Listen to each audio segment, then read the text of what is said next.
Warrior II or VIRABHRADRASANA II. In the yoga world, this is considered a beginner's pose. I don't know why. It's very complicated. So today, let's break down Warrior II. Okay. Usually, we come into Warrior II from wide-legged stance. There's some other ways that you might come into it, but let's just focus on the foundation first. So, this area will be pointing toward that, and this whole thing will be doing exactly the opposite. Not exactly the opposite, but it's doing its own thing. So, point the toes forward, okay? So the whole thing would want to point this direction. Now let's look at the back foot.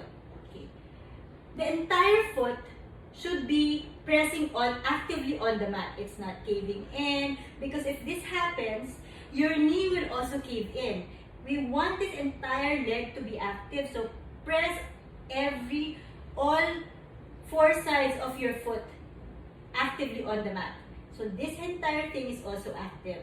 You're not completely straight, but just pull in your quads in, activate your quads.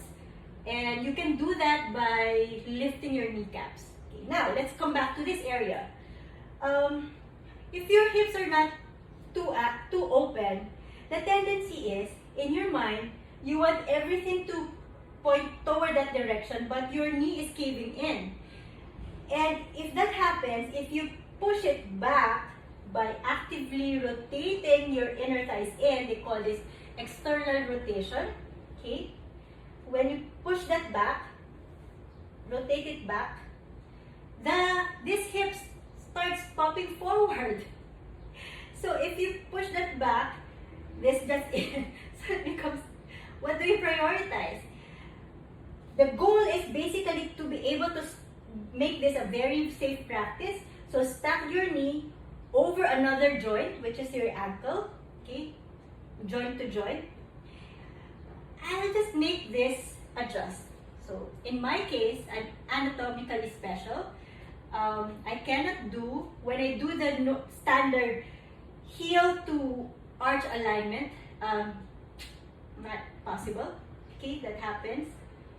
So now that I've adjusted this, I can safely point everything, my toes, my ankles, my knee, my knee, my hip, toward that area. Okay, now, let's focus on my hips. Imagine that the hips, the pelvis area basically, is like the pot where you grow your plant, or your basin, your water basin. Okay. We want the water to be very stable, so it's not jutting forward. Otherwise, the water will spill out. It's not tucking in, because otherwise the water will spill at the back. Or if you consider this your pot, okay, we don't want we want to be able to grow our spine out of that spot, okay, directly straight all the way to the crown of the head. So we want this torso to be supported by our pelvis. So check your pelvis if it's jutting out, tucking in, if it's moving this way, push it back, okay? Alright, now that we've focused on the foundation, what do we do with our arms? Where do we put them? Okay, so one of the things one tip I learned is to press the back of our palm against the front knee.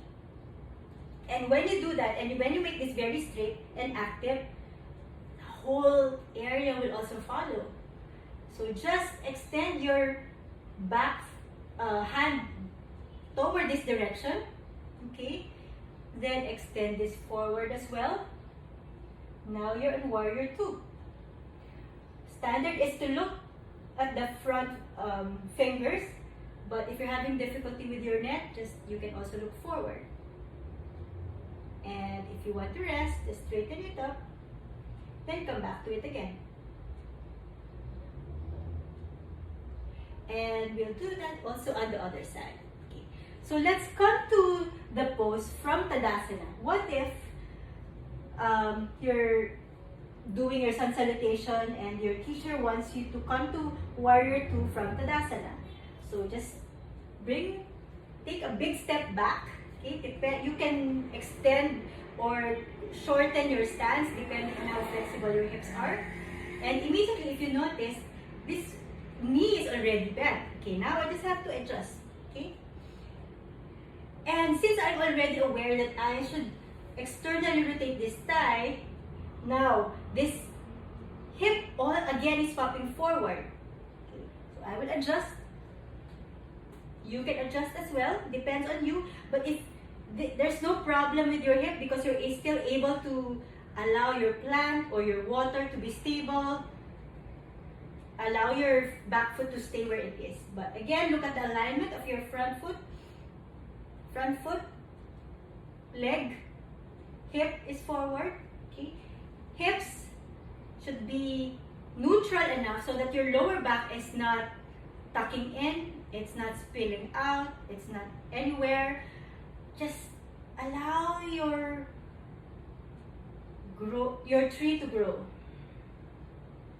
Then again, press the back of your palm against this knee, and this will immediately follow. Extend your hand to the back, followed by your front.